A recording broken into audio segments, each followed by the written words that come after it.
చేయాలంటే ఏదో సాధించాలనే ఉద్దేశంతో నేను దాన్ని ఊరుకోకుండా మీ ఓటి మీ ఆలోచనల ప్రకారం నాకు ఒక బస్సులో తిరిగేటప్పుడు మ్యారేజ్ మీడియేటర్లు పరిచయాలు ఉన్నాయి నాకు ఆల్రెడీ బస్సులో తిరిగేటప్పుడు దిగేవాళ్ళు చూస్తుంటే గమనిస్తారు కదా వాళ్ళలో మ్యారేజ్ మీడియేటర్లు బ్యాగ్ పెట్టుకుని తిరిగాలి పరిచయాలు ఉన్నాయి.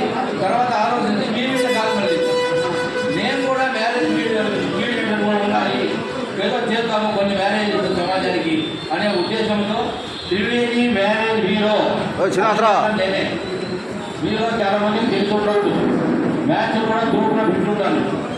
Already Triveni marriage bureau ABC Naidu Nellore అని అధినేత నేనే అనమాట. అయితే తర్వాత ఈలోపు మామూలుగా అర్థంలో అమెరికా పోవడం రావడం జరుగుతుంది కదా.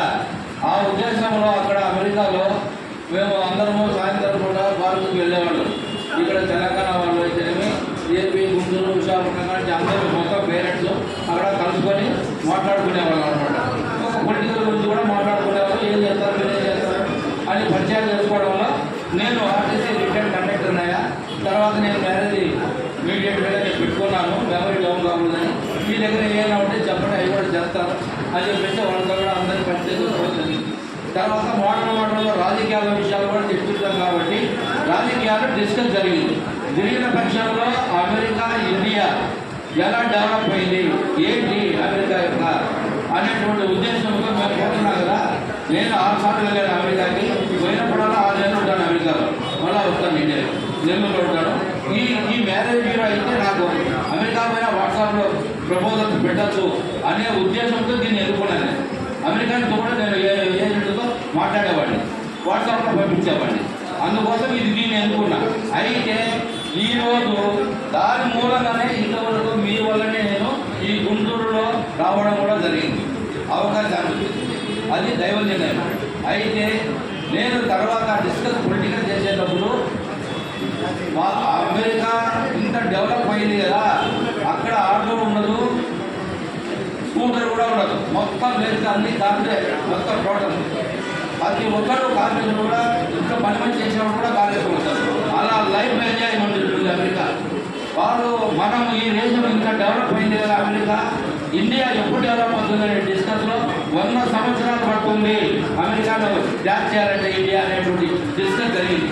దాని మీద నేను ఆలోచించి అయ్యా బాబు మన భారతదేశంలో పుట్టాము, మనము ఇది మన పిల్లలు వచ్చారు కాబట్టి అనుకోకుండా అమెరికా వచ్చాము, వాళ్ళు పుణ్యాన్ని అమెరికా చూసాము కాబట్టి అమెరికా సరసన ఇండియాను నిలబెడతాను. నేను నెల్లూరుకు పోయిన తర్వాత పొలిటికల్ పార్టీ నేనే ప్రారంభిస్తాను అని ప్రజల పోయాను నేను అమెరికాలో. అమెరికా తర్వాత అగ్రరాజ్యం అంటున్నారు కదా, దాని సరసన ఇండియాను నిలబెట్టాలి అనేటువంటిది నా సంకల్పము అనే ఉద్దేశంతో నేను పార్టీని నేను ఇండియా పోయిన తర్వాత నేను పెడతాను అని చెప్పాను. దాని మీద ఇండియాకు వచ్చి 8 నెలలైంది. తర్వాత వచ్చిన తర్వాత మొత్తం దీని గురించి మొత్తం కూలంకరంగా మొత్తం తెలుసుకున్నాను. తర్వాత దీన్ని ఏం పెట్టాలి అనేటువంటి ఉద్దేశంతో డిస్కస్ చేశాను. నేను రిటైర్ అయిన తర్వాత 19 నుంచి ఎలాంటి నీసు ముట్టను, కోడిగుడ్డుతో సహా వదిలేశాను. మొత్తం శివుడిని ధ్యానం చేస్తాను డైలీ, అమెరికాలో కానీ ఇండియాలో కానీ. నైట్ 7 అయితేనే కాపేసుకొని కూర్చొని స్నానం అయితేనే 1 గంట శివుడికి మొత్తం దేవతలకు ధ్యానం చేసి తర్వాత భోజనం చేసి తర్వాత కార్యక్రమం ఉంటుంది. ఆ విధంగా నా యొక్క జీవిత గమ్యాన్ని మలుచుకున్నా. ఆ మూలకంలో అప్పుడు నాకు కాడు వచ్చింది. ఈ సేవ చేయాలి, ఈ భారతదేశానికి అందరికీ సేవ చేయాలనే ఉద్దేశంతో భారత ధర్మరాజ్య పార్టీ అనేది దీన్ని ప్రవేశపెడుతున్నాను. ఈ భారత ధర్మరాజ్య పార్టీ అంటే అధర్మానికి వ్యతిరేకం, న్యాయ రీతిలోనే మనం డెవలప్ కావాలి. అధర్మంలో అన్యాయాలు ఎక్కువ జరుగుతున్నాయి ఇండియాలో. అందువల్ల కూడా ఇది మనం గమనిస్తున్నాం, పేపర్లో ఎన్నో చదువుతున్నాం, చూస్తున్నాం. అయినా అన్ని పొలిటికల్ పార్టీలు ఉన్నా కానీ ఈ క్రిమినల్స్ జరుగుతూనే ఉన్నాయి, అన్ని లోపాలు పూరితంగా ఉంది. ఎలాంటి సంఘటనలు జరిగినా కానీ పెద్ద పొలిటికల్ లీడర్లు పోలు చేసి వాళ్ళ రక్షణ వలయంలో వాళ్ళను కల్పిస్తూ దీన్ని అనగదొక్కలేక ఈ యొక్క భారతదేశము అలాగనే డెవలప్ కాగా తినేవాడు బాగా భుజిస్తూ ఆ విధంగా జరుగుతూ ఉంది. ఇది అందరికీ తెలిసిందే, నేను చెప్పాల్సిన అవసరం లేదు. ఏ పార్టీని నేను విమర్శించాల్సిన అవసరం కూడా నాకు లేదు. అయితే ఏంటంటే ఈ భారతదేశాన్ని మాని పుట్టాను కాబట్టి దాన్ని అమెరికా సరసన 2వ ప్లేస్లో ఉంది భారతదేశము అనేటప్పుడు దీన్ని కృషి చేస్తాను. నేను దేశమంతా తిరుగుతాను, దేశం వైపు పార్టీ పెట్టాలి అనేటువంటిదే ఈ సిద్ధాంతం ఉన్నది. భారత ధర్మరాజ్య పార్టీ అనేది కూడా ఒక రాష్ట్రానికి పరిమితం కాకుండా మొత్తం డెవలప్ అవ్వాలి అనేటువంటి ఉద్దేశంతోనే దీన్ని స్థాపిస్తున్నాను. కాబట్టి నా ఆశయాన్ని నేను మీ మ్యారేజ్ బ్యూరో తోటిగా మీ అందరూ మాకు పరిచయమైనారు. దాని మూలంగా ఈరోజు ఇక్కడికి రావడం జరిగింది. కొంతమంది ఆహ్వానించారు కాబట్టి వచ్చాను.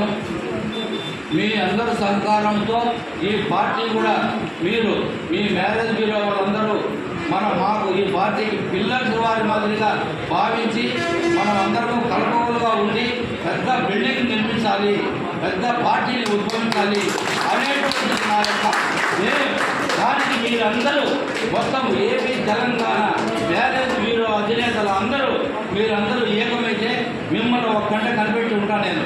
ఎందుకంటే మీ పర్సన్ నేను ఉన్నాను కాబట్టి ప్రతి ఒక్క విషయంలో మీ యొక్క మేలు మరవను అని నేను ప్రమాణపూర్వకంగా కూడా నేను చెప్తున్నాను. కాబట్టి ప్రతి ఒక్కరూ మీరు సహకరించాలా. ఈరోజు మ్యారేజ్ మీరు కాబట్టి మిమ్మల్ని కలుసుకున్నాను. నెక్స్ట్ వస్తే మొత్తం అన్ని కులాలు అన్ని పార్టీలు వాళ్ళు కూడా వస్తారు. అంతా మీటింగ్ ఉంటుంది నేను చెప్పేది. అటువంటి కార్యక్రమాలు జరుగుతాయి. నెక్స్ట్ వచ్చినప్పుడు మార్చి ఏప్రిల్ లెవెల్లో ప్రచారానికి వచ్చిన